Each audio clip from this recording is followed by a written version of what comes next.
Bye. Good. Yeah. What's the matter? Huh? You weren't used to seeing me sitting down and got worried, huh? Now watch how subtle I'm telling him to just cross over his front Good feet. But I didn't boy. say go Good anywhere. boy.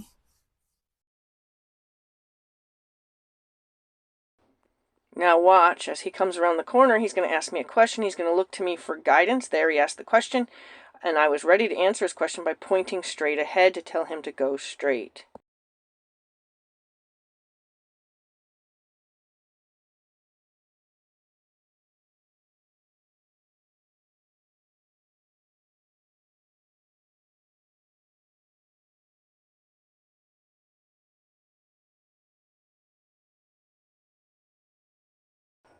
Here, I didn't ask him to pick up the trot, so I wanted to make the wrong answer a little more difficult by asking him to back up every time he chose to trot. Without being asked to trot, I'd hind yield him, and then I'd back him up. And that was my way of telling him I didn't ask for the trot.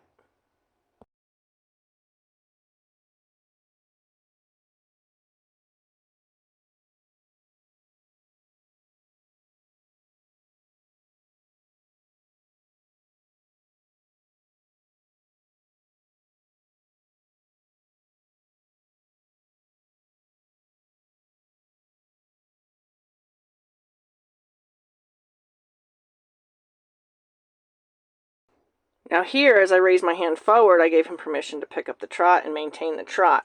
Here, my correction is because I asked him to go out and around that cone, and he opted to ignore that decision.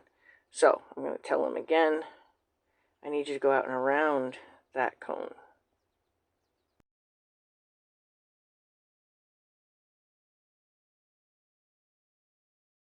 As he rounds this corner, you're going to see me lean forward. That's my way of saying, let's go. We're going to go straight ahead. And that my leaning forward gave him permission. Watch here, I'll do it again. I lean forward to say, let's go. This way he knows we're going straight. Let's see if I do it again here. He comes around the corner. I lean forward and say, let's go. And that's how I help him understand he's supposed to go straight and he's allowed to just kind of let loose a little bit. Here, my hind yield is just a request, not a correction, so it's gentle. My hands forward in front of him say that's far enough. You don't need to come any closer to me, and I'll come to you. My placing my hand on their forehead is an acknowledgement that I am pleased with them, and they look forward to that very. Here, my right hand tells his nose and neck the direction I'm choosing, and my left hand is supporting the shoulder to tell him to follow his nose. Once he's following, I put both my hands down, and I leave him alone until I need to tell him something more, like here, pick up the trot.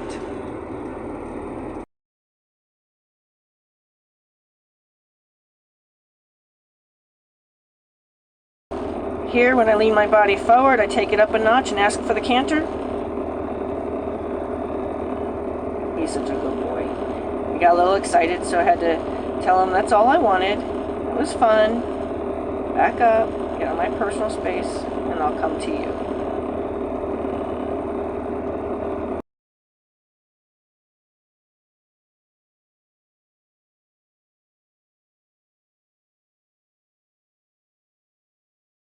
So here I've decided to change pages and watch how I'm subtly asking for the sideways. My right hand is just saying, how about your ribs move over? When he got the right idea, I stopped telling him so that I can let him know he got on the right page. And now I'm focusing only on his ribs. I'm lowering my left hand because his front legs are doing just fine. I don't need to over-exaggerate his front legs. And this way I let him know that his front legs don't need to take the lead, but I am, because of my encouragement at the rib cage, I am telling him to keep moving all 4 feet. So here, we're going to go ahead and ask for that sideways again. And now I have to wake him up a little bit and say, hey, I'm talking to you.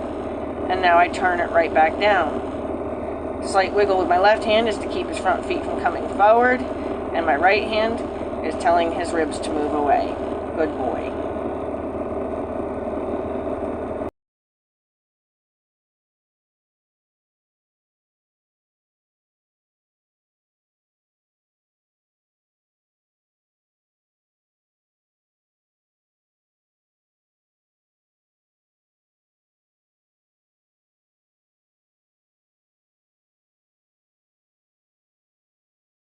My body draw back is to tell him to come forward. I stand back up to tell him he doesn't need to come more forward. And then I stand at him to tell him to shift back. Good boy.